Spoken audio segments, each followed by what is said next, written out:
देखिए हम स्टार्ट करते हैं carboxylic acid and it's derivative.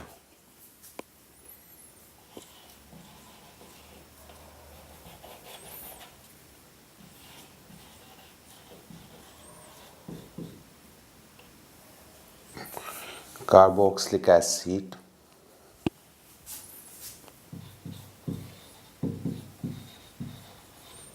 And derivatives.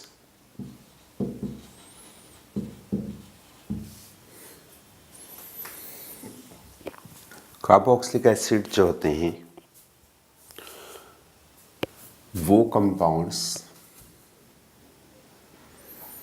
जिनमें कार्बोनाइल ग्रुप पर एक OH, एक एल्काइल और हाइड्रोजन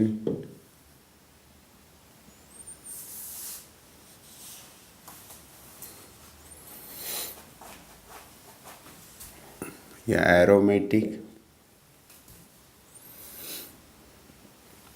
ग्रुप जनरली होता है, उनको हम लोग मोनो कार्बोक्सिलिक एसिड कहते हैं। Mono basic, right. ये कंपाउंड्स जो होते हैं इनमें जो CO ग्रुप है उसके साथ जब OH जुड़ा होता है तो ये इस तरीके से रेजोनेंस करता है। ये sp2 हाइब्रिडाइज कार्बन है, ऑक्सीजन पे पॉजिटिव चार्ज आता है। इसके कारण यहाँ पर अगर हम बॉन्ड लेंथ को कंपेयर करें तो हम कहेंगे कि यहाँ इन दोनों रेजोनेटिंग स्ट्रक्चर में इक्विवेलेंसी नहीं है और ये ज़्यादा स्टेबल है रेजोनेटिंग स्ट्रक्चर। तो जो मोर स्टेबल रेजोनेटिंग स्ट्रक्चर हैं उसके अकॉर्डिंग बॉन्ड लेंथ जो है Y की, जो बॉन्ड ऑर्डर 1 है उसकी ज़्यादा होगी किससे, X की कंपैरिजन में, क्योंकि यहाँ ऑक्सीजन पे कौन सा चार्ज आ रहा है, पॉजिटिव चार्ज। तो bond length Y is greater than X।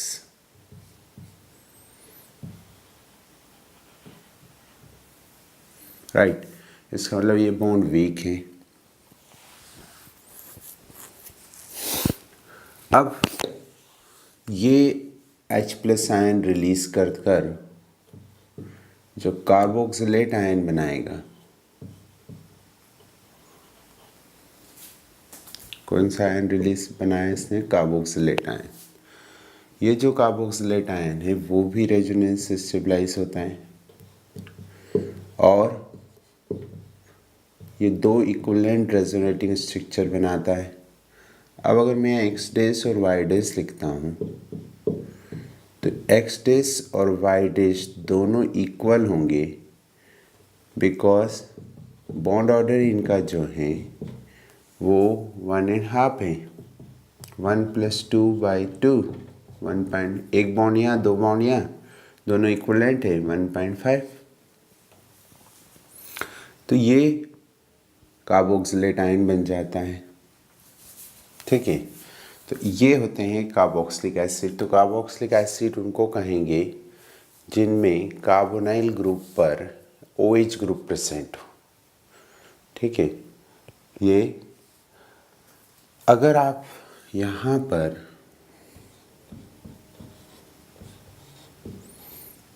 दो कार्बो ग्रुप ले लेते हैं तो इसको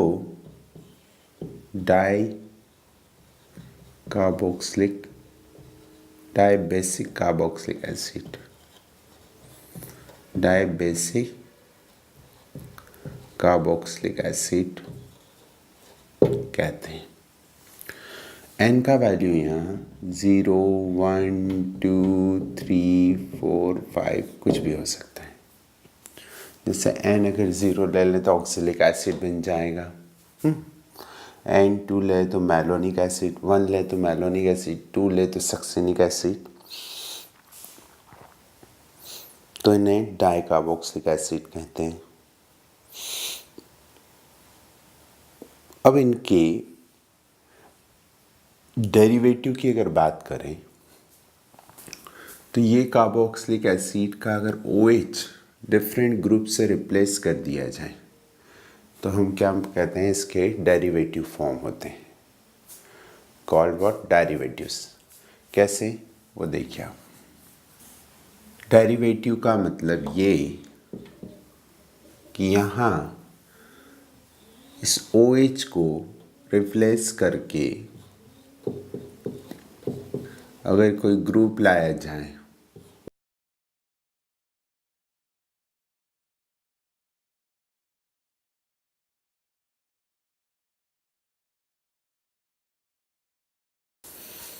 इस ग्रुप को, इसको कहते हैं डेरिवेटिव।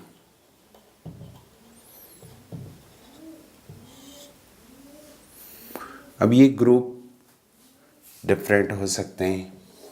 अगर ये ग्रुप GX हो, हैलोजन, तो इसको हम एसिड हैलाइड कहते हैं।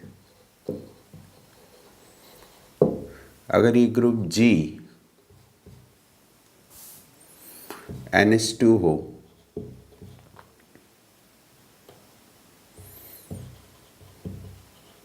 तो इसको एसिड एमाइड कहते हैं। ये ग्रुप GOR हो,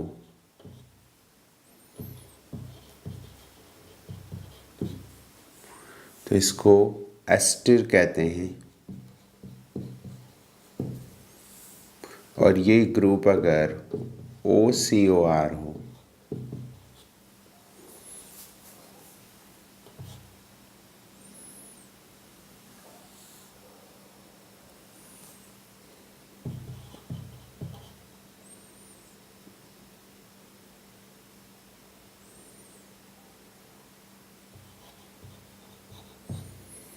तो इसको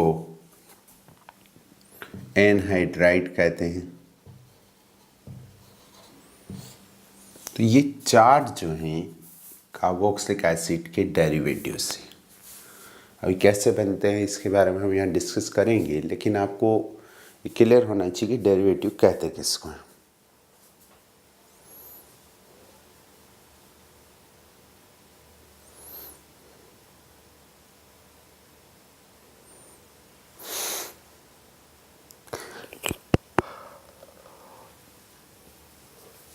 अब देखिए इनका IUPAC नोमेनक्लेचर सिस्टम क्या होता है, IUPAC सिस्टम कैसे देते हैं। IUPAC नेम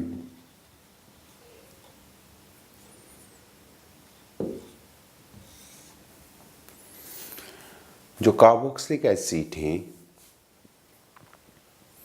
उनके IUPAC नेम का सिस्टम ये है कि आप लॉन्गेस्ट चेन सिलेक्शन करने के बाद रूट नेम जो आता है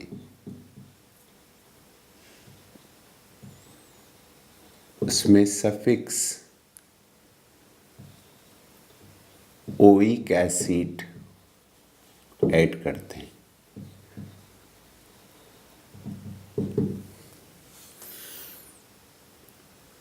और जो भी सब्स्टिट्यूएंट्स हैं अगर हैं तो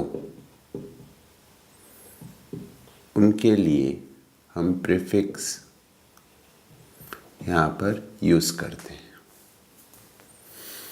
रूट नेम जो डिसाइड होता है वो कार्बन नंबर के बेस पर इन लॉन्ग चेन। ये सिस्टम हम लोग IUPAC नोमेनक्लेचर में कार्बोक्सिलिक एसिड के यूज़ करते हैं। देखिए कार्बोक्सिलिक एसिड जो होते हैं उनके कॉमन नेम में भी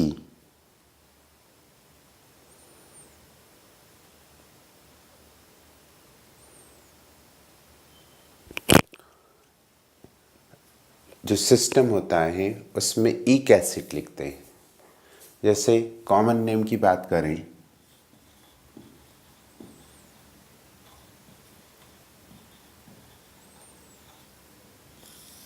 राइट, अगर 1 कार्बन है तो फॉर्म लिखते हैं, 2 है तो एसिड लिखते हैं, 3 है तो मैं लिख देता हूँ नंबर ऑफ कार्बन,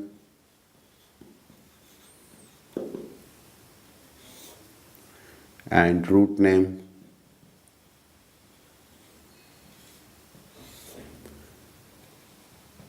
और सफिक्स। जैसे 1 कार्बन है तो फॉर्म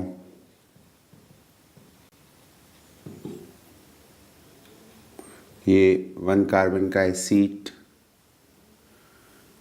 कौन सा एसिड है,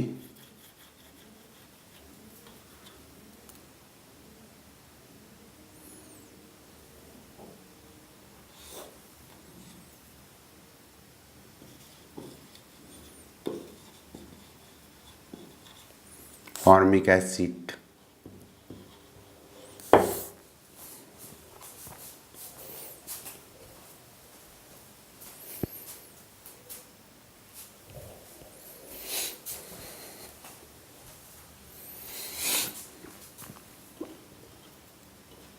तो फॉर्म के पीछे ईक और फिर क्या लिख दिया हमने, एसिड। 2 कार्बन है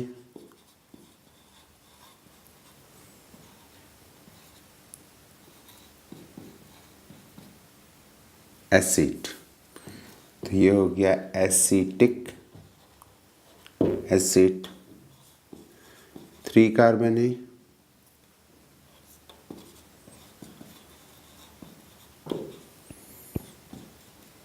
प्रोपियोन, ये बन जाएगा प्रोपियोनिक एसिड।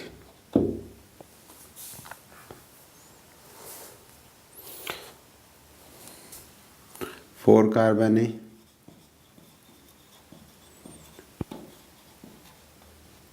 ब्यूटायर, ये हो गया ब्यूटायरिक एसिड। मतलब कार्बन नंबर के रूट नेम डिसाइड कर रखे हैं। 5 है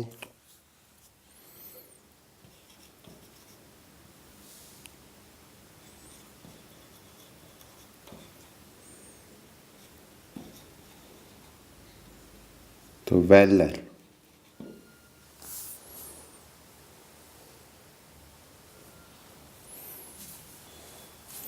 वेलर यूज करते हैं तो ये वैलेरिक एसिड।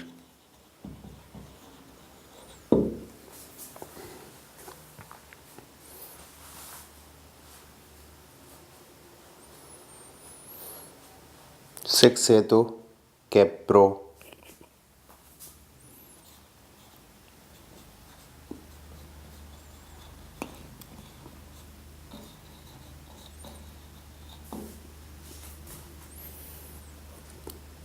तो caproic acid.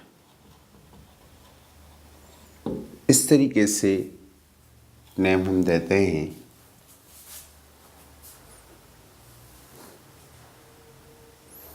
Common name system बोलते हैं इसको। अब इनके IUPAC नेम देखते हैं। हम अगर इसमें IUPAC में जाते हैं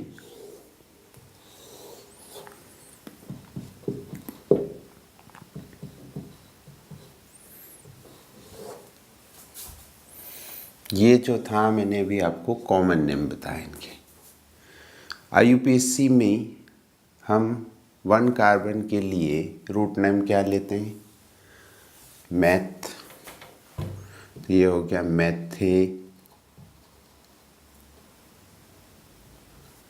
मैथेनोइक एसिड।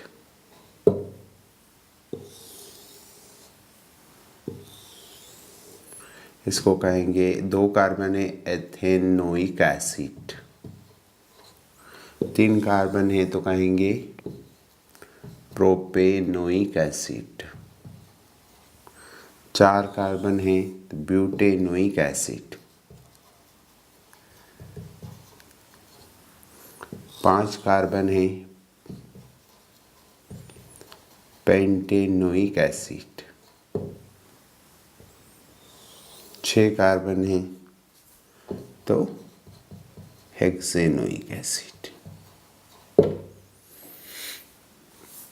इस तरीके से एक बेसिक कॉमन नोमेनक्लेचर सिस्टम इसमें हम अप्लाई कर सकते हैं। अगर मान लीजिए आपके पास ये कंपाउंड है,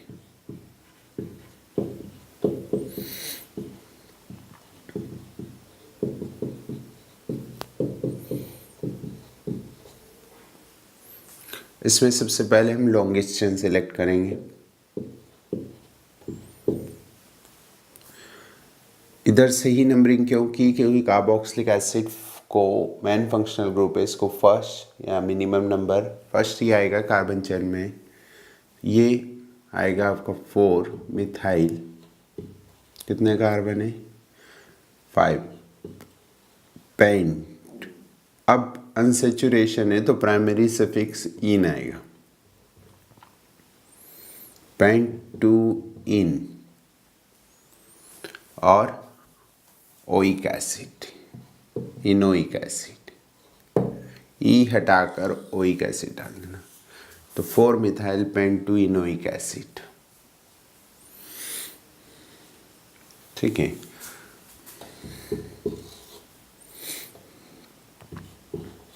अगर आप उसको लॉन्ग चेन में नहीं ले पा रहे हैं, साइक्लिक सिस्टम में, इसको बोलेंगे साइक्लो हेक्सेन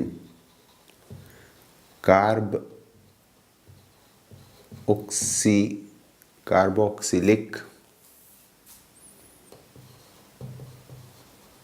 एसिड, यानी कार्बोक्सी वर्ड यूज करते हैं उसके लिए। क्योंकि अगर आपने इसको साइक्लोहेक्सेनोइक एसिड लिख दिया तो गलत हो जाएगा। थर्ड, और एरोमेटिक है तो इसको बेंजोइक नाम है इसका, बेंजोइक एसिड, जो कि IUPAC ने एक्सेप्ट कर रखा है। इस तरीके से इसका हम नोमेनक्लेचर करते हैं।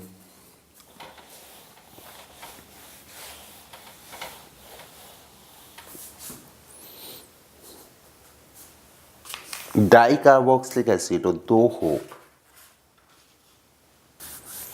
डाई कार्बोक्सिलिक एसिड अगर हो, जैसे मैंने लिखा, date is what ऑक्सिलिक acid,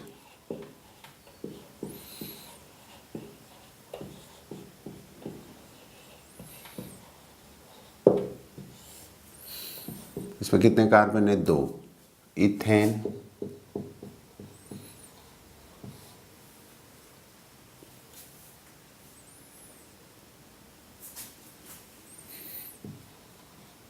die oic acid,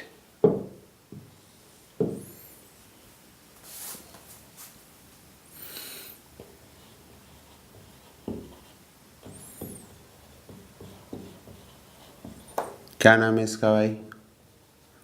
malonic acid. 1 2 3 propane,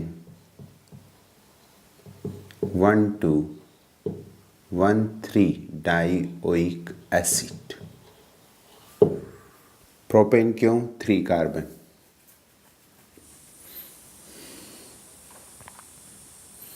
di carboxylic acid 3 carbon,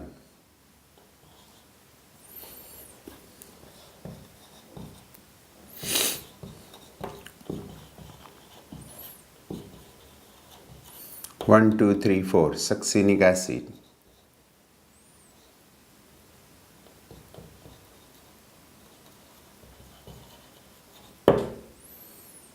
1 2 3 4 butane,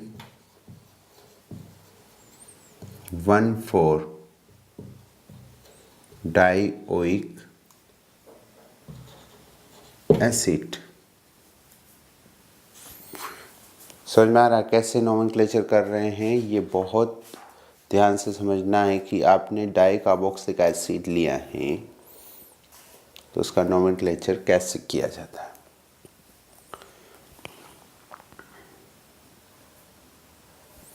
जितने कार्बन है उसके हिसाब से, अगर मान लीजिए ये है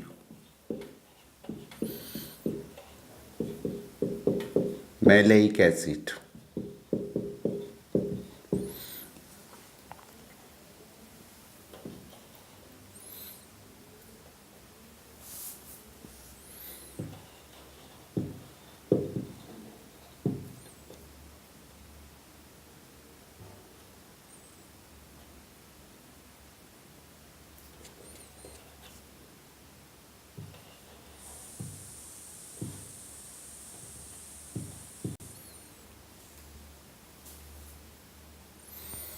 इस मैलेइक एसिड में क्या यूपीसी नेम देंगे? 1 2 3 4 तो ब्यूट 2 इन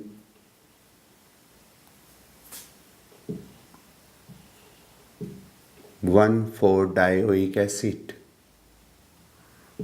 1 4 डाइओइक एसिड।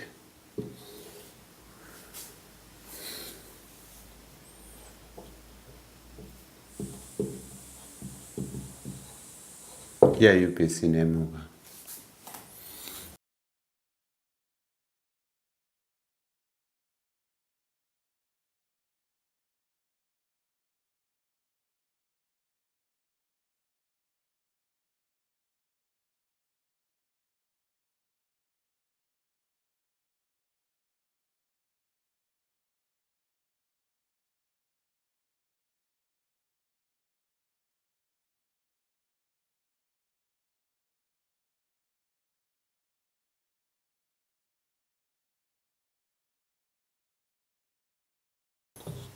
यह है टार्ट्रिक एसिड,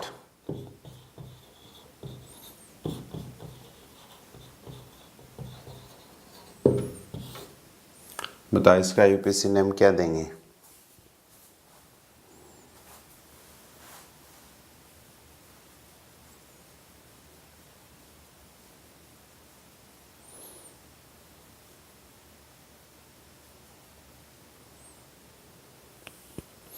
कैसे पे भी नंबर करिए 1 2 3 4 तो 2 3 डाईहाइड्रोक्सी एक मीजो कंपाउंड है। मीजो मतलब प्लान ऑफ सिमेट्री है इसके अंदर, तो meso 2 3 dihydroxy and butane 1 4 dioic acid, ये इसका आईयूपीसी नेम है। अगर ये OH इधर कर देते और H इधर कर देते हैं तो वो प्लस माइनस में से कोई एक हो सकता था, उसको फिर मीजो नहीं लिखते।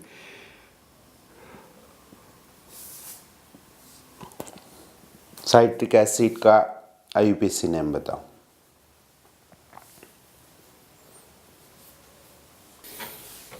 ये कंपाउंड है, इसमें 3 कार्बोक्सिलिक एसिड है।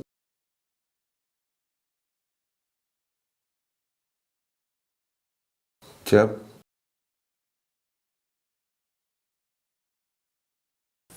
एक से 2 से ज़्यादा कार्बोक्सिलिक एसिड आ जाते हैं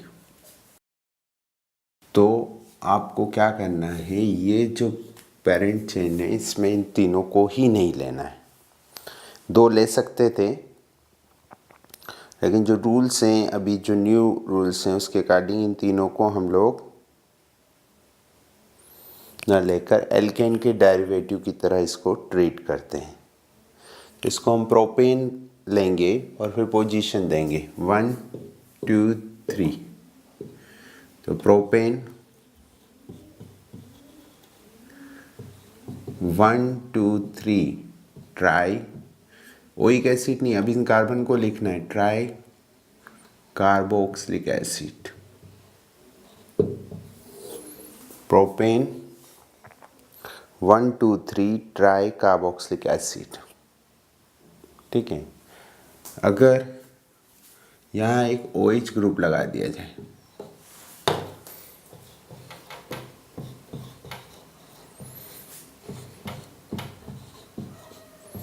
तो इसको साइट्रिक एसिड कहते हैं।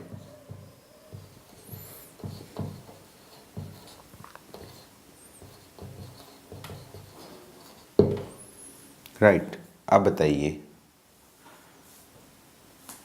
इसमें क्या कहेंगे, इसको 1 और 2 हाइड्रोक्सी 1 2 3 2 हाइड्रोक्सी प्रोपेन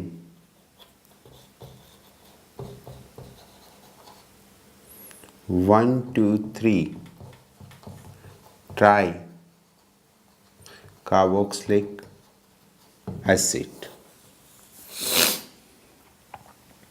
ये तरीका होता है इसका नॉमेनक्लेचर का। जब एक से ज़्यादा आ जाए तो उनको हम लॉन्गेस्ट चेन में नहीं ले सकते हैं तीनों को। अगर आप 2 लेना चाहे तो 1 2 3 4 5 ले सकते थे, लेकिन अब तीनों को नहीं लेंगे हम और nomenclature as a alkane derivative का करते हैं। ठीक है, तो ये IUPAC nomenclature of alkane carboxylic acid है। देखिए, अब एसिड डेरिवेटिव का अगर हमको IUPAC नॉमेनक्लेचर करना है तो उसका क्या सिस्टम है। एसिड हैलाइड है,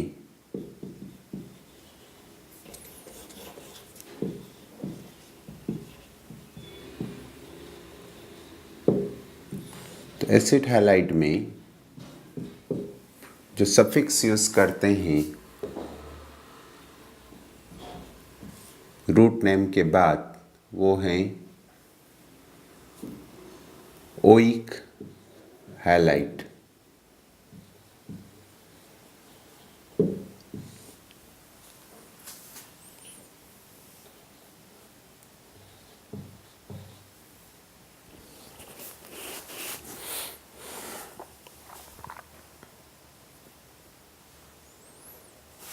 कॉमन नोमेनक्लेचर में ऑयल हैलाइड लिखते थे और IUPAC में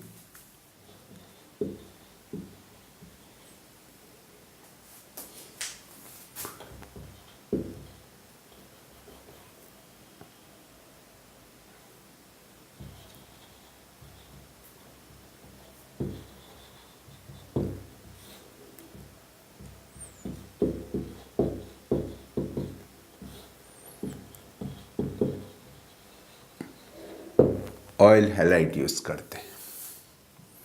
जैसे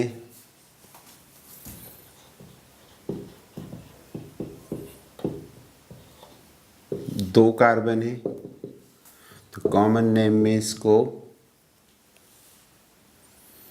दो कार्बन के लिए कॉमन नेम में क्या यूज करते हैं, एसिड टॉयल chloride, acetyl chloride.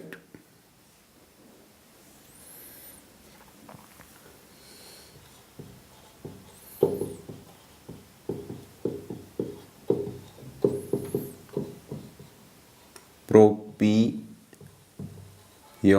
3 carbon, propionyl chloride, उल्टा लिख दिया मैंने।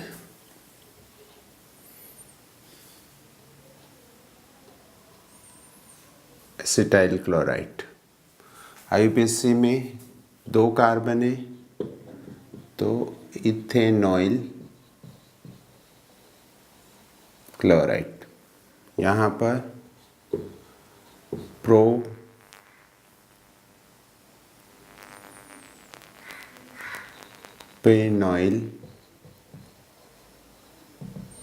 क्लोराइड।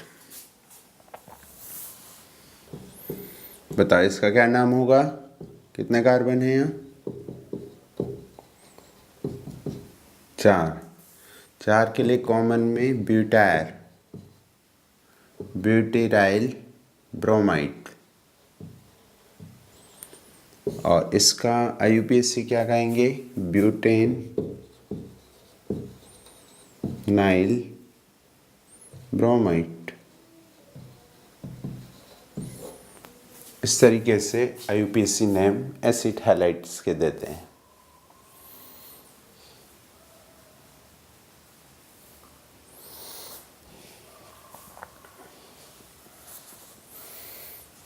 समझ में आया? ये तो कॉमन है।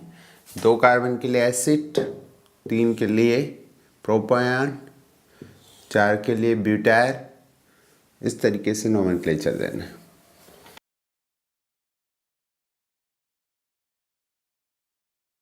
देखिए एस्टर में 2 ग्रुप हैं यहाँ। हम क्या करते हैं कि ये पार्ट जो है पेरेंट है, ठीक है। तो ये R' जो है इसको हम एल्काइल सब्स्टिट्यूएंट मानकर इसका IUPAC नेम करते हैं या कॉमन नेम करते हैं। जैसे यहाँ मान लीजिए एक कार्बन है, तो हम इसको कॉमन नेम में जो R' है उसको लिखेंगे एल्काइल, फिर रूट नेम प्लस सफिक्स क्या है इसका? ATE।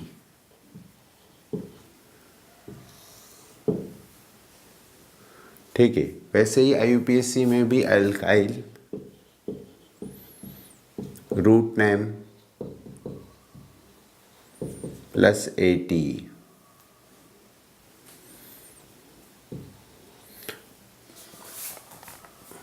रूट नेम किससे डिसाइड होगा? इससे।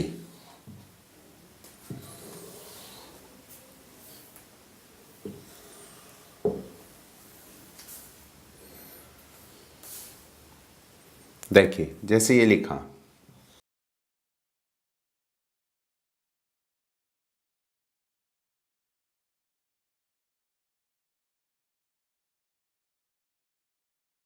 R' कौन है? C2H5। इसको क्या लिखते हैं हम? एथिल। और यहाँ रूट नेम इससे डिसाइड होगा। ये कौन है? 2 कार्बन। 2 कार्बन के लिए कॉमन नेम में क्या करते हैं? 2 कार्बन के लिए Sc और पीछे क्या लगाना है? Acetate, ethyl ethyl acetate. और इसके लिए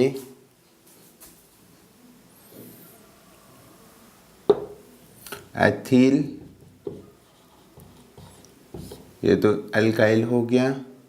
रूट नेम IUPAC में 2 कार्बन के लिए क्या बोलते हैं? इथेनोएट।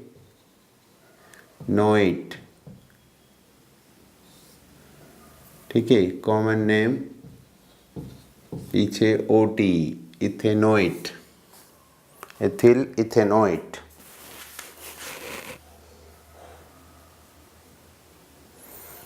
ये सिस्टम यहाँ पर यूज करेंगे। बताइए इसका नाम क्या कहेंगे?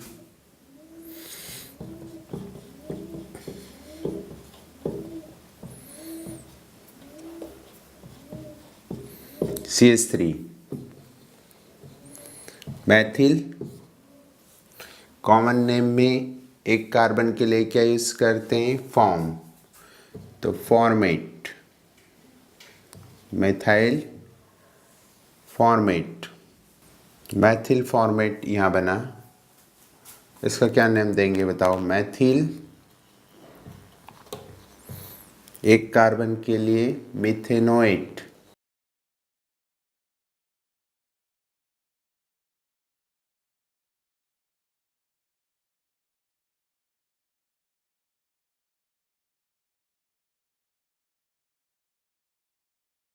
बताओ इसका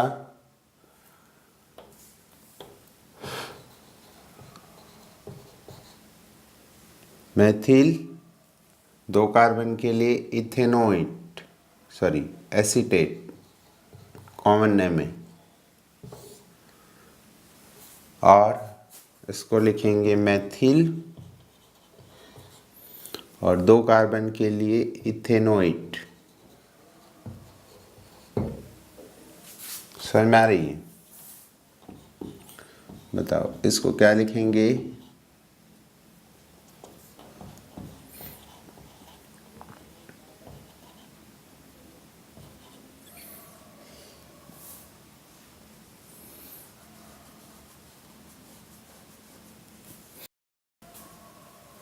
कौन सा एसिड है? बेंजोइक। तो पहले तो लिखेंगे methyl benzoate, benzoic acid.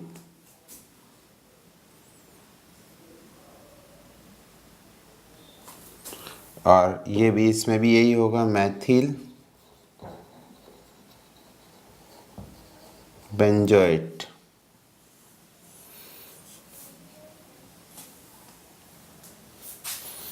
Common name और इसका ये सेम है। इसको क्या कहेंगे? क्या ये दोनों सेम कंपाउंड है? नहीं, यहाँ पर जो रूट नेम है ये है और ये है phenyl, phenyl ethanoate, phenyl acetate common name में, और इधर फेनाइल इथेनोइट।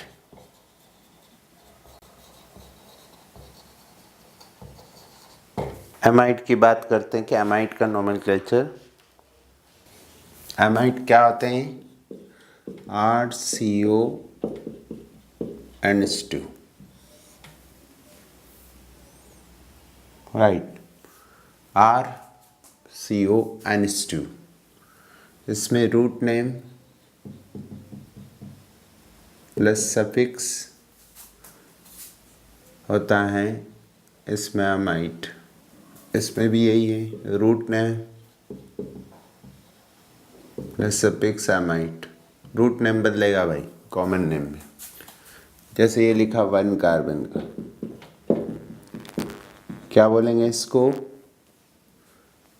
कॉमन नेम में फॉर्मिक फॉर्म मामाइट, और ये हो जाएगा 1 कार्बन है तो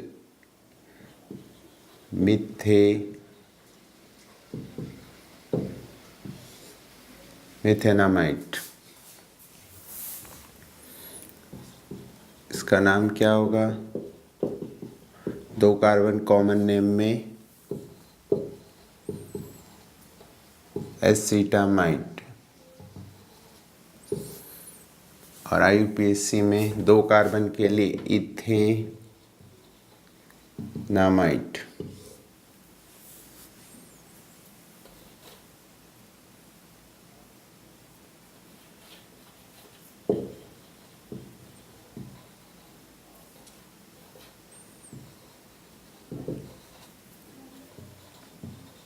इथेनामाइड,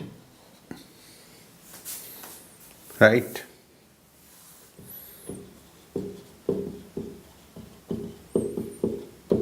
क्या लिखेंगे इसके लिए? 3 कार्बन है, प्रोपियोन नामाइट। 3 कार्बन है तो यहाँ प्रोपेन, ई हटाया और एमाइड लिख दिया, प्रोपेनामाइट। ये हैं IUPAC नेम किसके?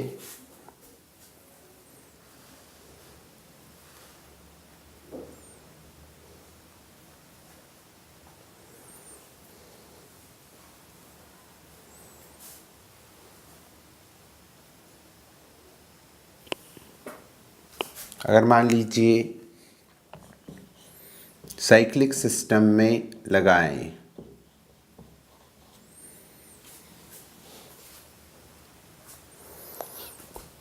तो साइक्लिक सिस्टम में जब हम लिखते हैं तो इसके लिए कार्बो ऑक्सामाइड लिखते हैं। तो क्या कहेंगे इसको? Cyclo hexane कार्बो ऑक्सामाइड।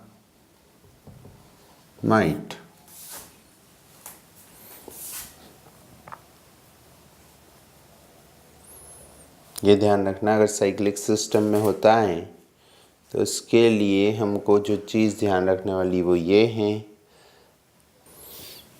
क्योंकि ये कार्बन में, वैसे ही आप एसिड हैलाइड में भी ध्यान रखें, जैसे ये हैं। अब इसको साइक्लोहेक्सेनॉइल क्लोराइड नहीं कह सकते हैं क्योंकि एक कार्बन इसमें मिस हो जाएगा। तो इसके लिए हम क्या वर्ड यूज़ करेंगे? Cyclohexane carbonyl bromide. Chloride, hexane carbonyl chloride. समझ में आया ना?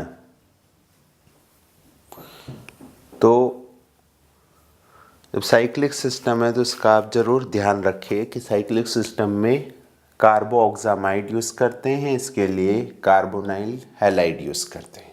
किसमें? एसिड हैलाइड में।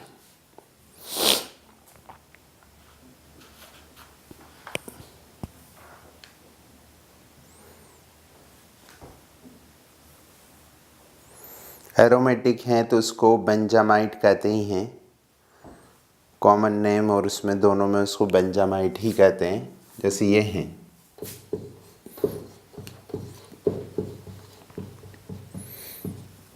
इसका नाम बेंजामाइट,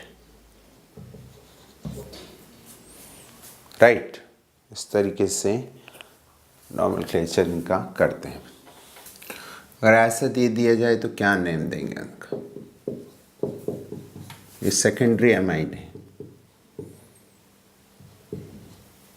तो ये आगे लिखा जाता है एन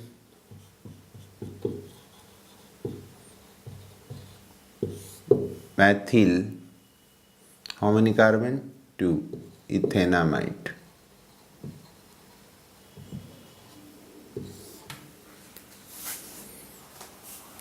समझ में? जो भी ग्रुप हो, 2 ग्रुप होते, टर्शियरी एमाइड होता तो एन डाइमेथिल वर्ड यूज करते हैं उसके लिए। अब आते हैं एनहाइड्रेट्स के नोमेनक्लेचर कैसे करते हैं।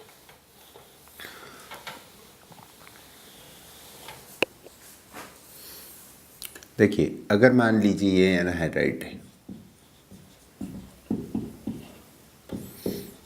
एनहाइड्राइट होते क्या हैं? ये एनहाइड्राइट्स हैं, चलो में कार्बोक्सिलिक एसिड से बने होते हैं, जैसे ये लिखा।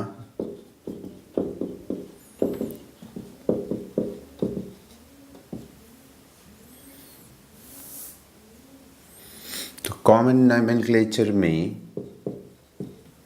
2 कार्बन है तो रूट नेम और पीछे लिख देते हैं एनहाइड्राइट।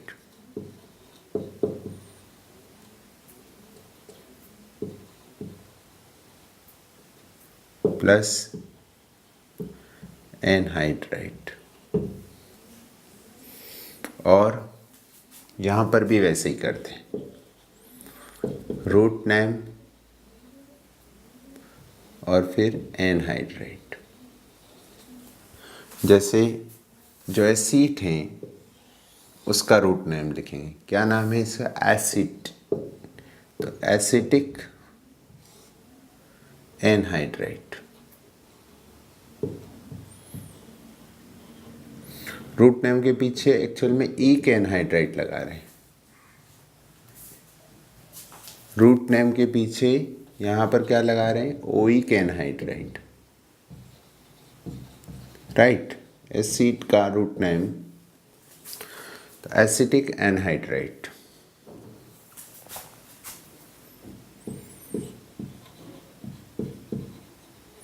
पेरेंट एसिड का root name of parent acid, right. Acetic anhydride, इसमें आईयूपीएसी में इथेनोइक एनहाइड्राइट। अगर मिक्स हो तो दोनों का लिखेंगे अल्फ़ाबेटिकली। जैसे ये हैं, 2 कार्बन है, 3 कार्बन है, प्रोपेनोइक और ये इथेनोइक। तो इसको बोलेंगे यहाँ पर तो acetic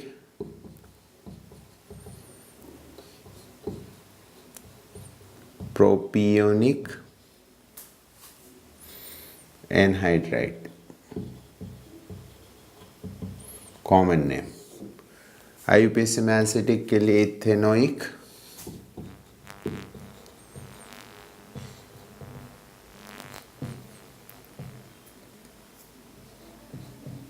propion ethanoic, propanoic anhydride. इस तरीके से इनका आईयूपीएसी हम नेम देते हैं। क्वेश्चन है correct IUPAC name of compound.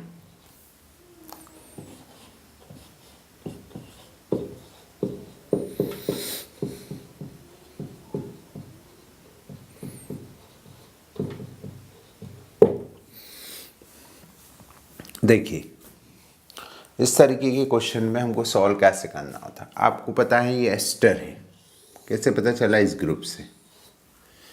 अब एस्टर में आपको पता है कि जो ऑक्सीजन से जुड़ा होता है उसको सबसे पहले लिखते हैं। यहाँ कौन जुड़ा हुआ है? क्या बोलते हैं इसको? फेनाइल।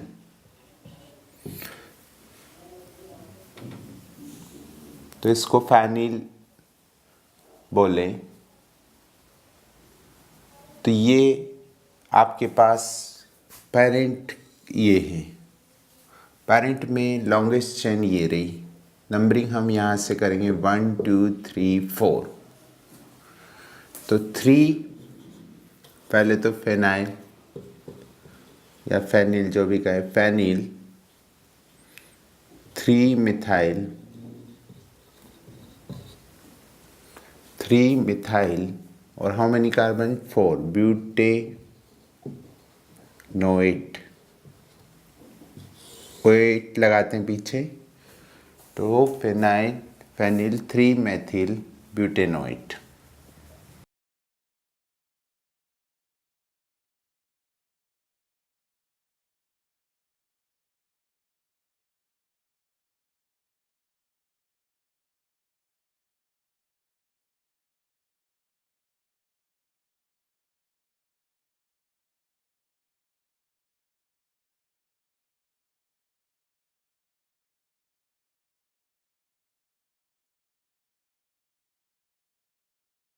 बताइए इसका क्या नाम रहेगा? पहले तो सबसे पहले देखना चाहिए कि ग्रुप कौन सा है। एमाइड है? एमाइड नहीं दिखता है आपको, लेकिन एमाइड है क्योंकि वो एक एच हटाकर वहाँ पर एथिल ग्रुप को सब्स्टिट्यूट किया गया। अगर ये एच नहीं होता तो क्या नेम होता, पहले तो वो देख लेते हैं। अरे एच नहीं होता तो ये 1 2 3 3 क्लोरो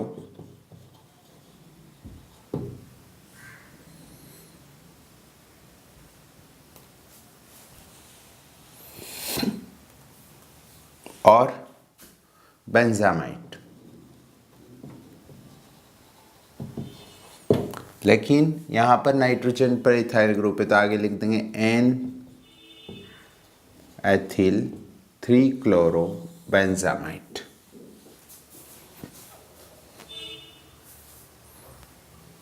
ये इसका आईयूपीएसी नेम होगा।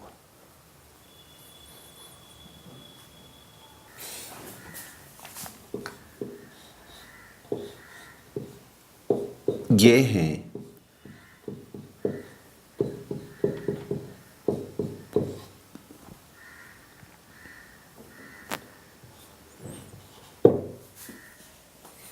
इसका क्या यूपीएससी नेम देंगे?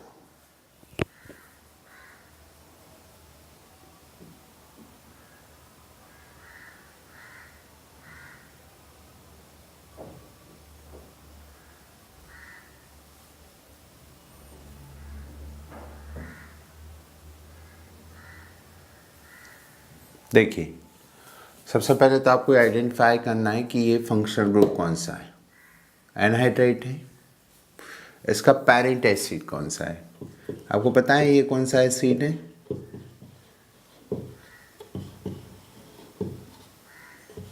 बोलो, थैलिक एसिड। ये जो थैलिक एसिड है, ये थैलिक एसिड का एनहाइड्राइट है। अब इस पर क्लोरो ग्रुप की पोजीशन कैसे देंगे? 1 2 3 4, दरअसल 1 2 3 1 2 3 4 5 1 2 3 ऐसा नहीं दे सकते 1 2 3, क्यों? क्योंकि इनको आपको फर्स्ट सेकंड पर ही रखना है। तो ये देंगे 1 2 3 4, ये मेन फंक्शनल ग्रुप है, इसका नाम हो जाएगा 4 क्लोरो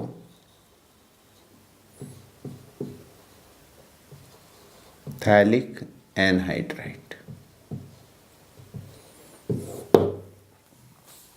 समझ में आया कैसे आईयूपीएसी नोमेनक्लेचर करते हैं? तो ये हैं एसिड और एसिड डेरिवेटिव का आईयूपीएसी नोमेनक्लेचर। कार्बोक्सिलिक एसिड में आइसोमेरिज्म कौन कौन सी पॉसिबल है वो देखते हैं। आइसोमेरिज्म,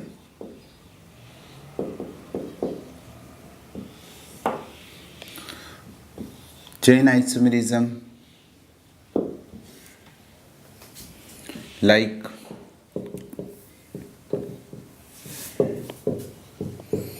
ये है पेंटेनोइक एसिड और ये हैं 2 methyl butanoic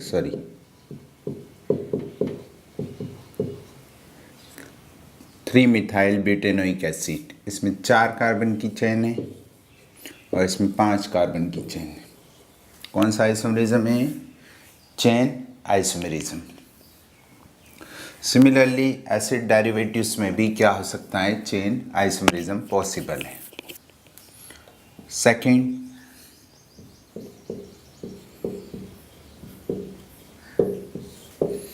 position isomerism. Position isomerism तभी हो सकता है जब 2 से ज़्यादा कार्बोक्सिलिक ग्रुप हो, लाइक दिस वन।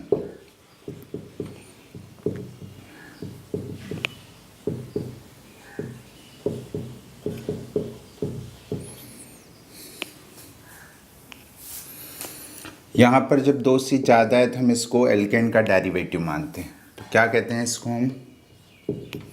एक ये बना दिया, दूसरा ये बना दिया। इन दोनों में डिफरेंस क्या है? Position of carboxylic group. इसमें 1 1 1 1 2 3 1 1 3 try propane try carboxylic acid और ये 1 2 3 प्रोपेन ट्राई कार्बोक्सिलिक एसिड। तो कौन सी आइसोमेरिज्म है इसमें? Position isomerism. 2 फंक्शनल ग्रुप जब तक नहीं होंगे तो 2 से ज़्यादा, तब तक ये carboxylic acid functional group isomerism position isomerism नहीं शो करेगा।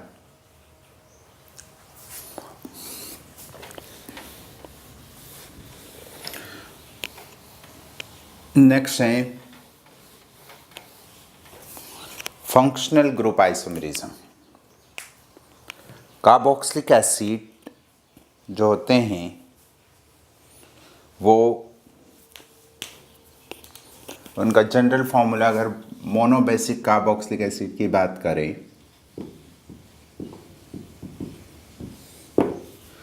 तो फंक्शनल ग्रुप आइसोमेरिज्म इनमें हो सकता है। मोनोबेसिक का जनरल फॉर्मूला लिखते हैं हम CnH2nO2, जैसे ये लिखा।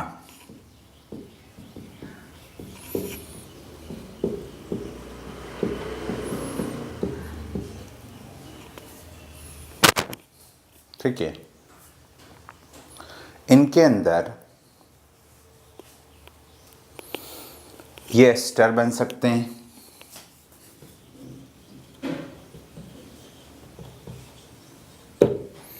एस्टर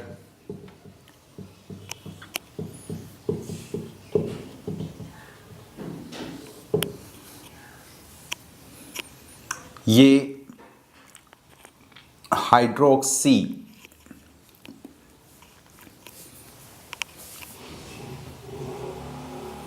एल्डिहाइड और कीटोन बन सकते हैं।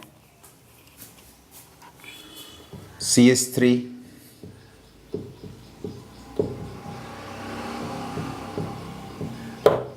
1 2 3 4 1 2 3 4 5।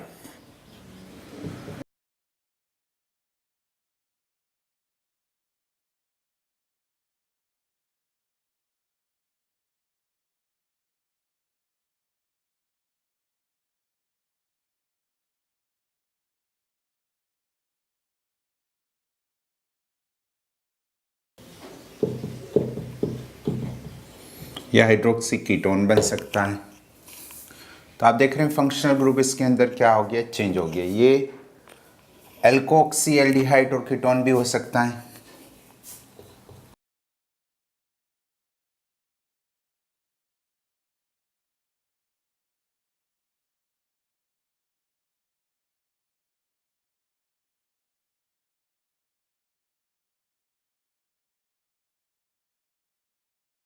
ये जो है आइसोमरिज्म इसमें पॉसिबल होता है, जिसको हम कहते हैं फंक्शनल ग्रुप आइसोमरिज्म।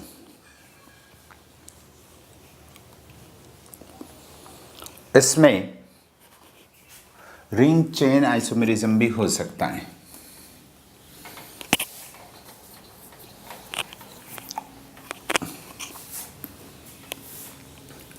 इसका DBE निकालेंगे आप तो कितना आता है 1, और DBE 1 है, मतलब इसमें एक रिंग या एक डबल बॉन्ड हो सकता है, राइट। अगर मैं इसमें रिंग चेन आइसोमरिज्म की बात करूं,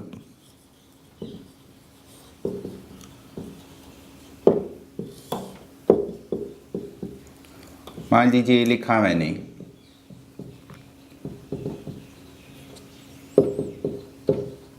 एक डबल बॉन्ड, लेकिन मैं इसको 4 मेंबर रिंग बना दी मैंने इसकी 1 2 3 एंड 4।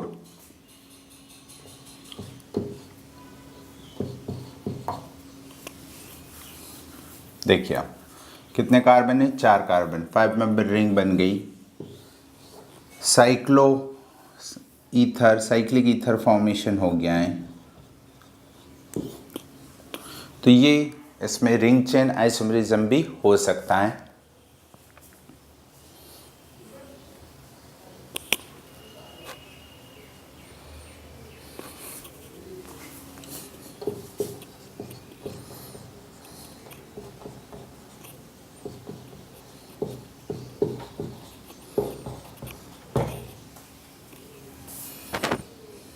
ठीक है, तो रिंग चेन आइसोमरिज्म पॉसिबल होता है इनके अंदर अगर अनसैचुरेटेड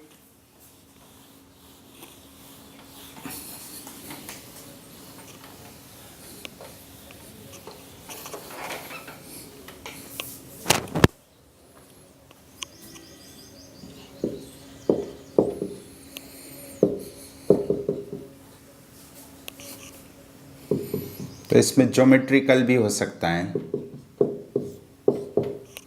जैसे मैं इसको इस तरीके से अगर लिखूं तो ये ट्रांस है और ये सीस हैं। तो ज्योमेट्रिकल आइसोमरिज्म इसके अंदर हो सकता है। आप जानते हैं कि एक dibasic carboxylic acid called maleic acid, ये सीस फॉर्म है और इसके ट्रांसफॉर्म को कौन सा बोलते हैं, fumaric acid.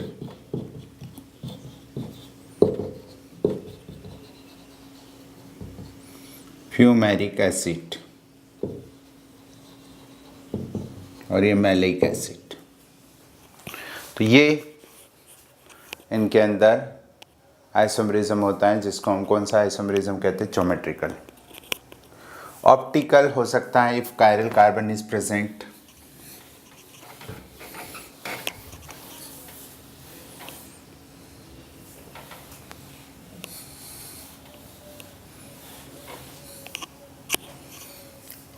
Optical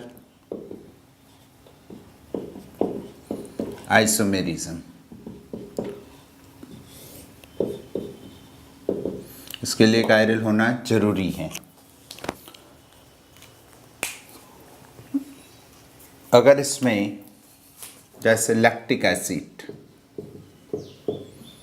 it having chiral centre,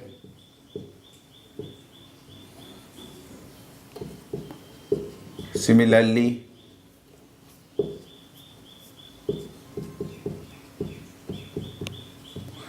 2-methyl butanoic acid it having chiral centre. तो ये ऑप्टिकल आइसोमेरिज्म शो करेंगे, इनके एनेंटियोमर्स फॉर्मेशन होंगे।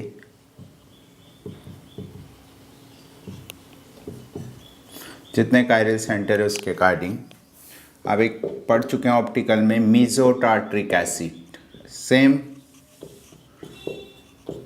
पार्ट ऑफ मॉलिक्यूल हैविंग और प्लेन ऑफ सिमेट्री हो तो इसको मीजो भी कहते हैं। ऑप्टिकल आइसोमेरिज्म भी हो सकता है। ज़्यादा डिटेल में आपको पढ़ना है तो आइसोमेरिज्म में जाइए।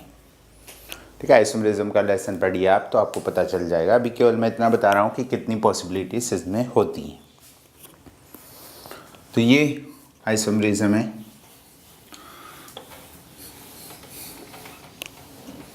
कार्बोक्सिलिक एसिड में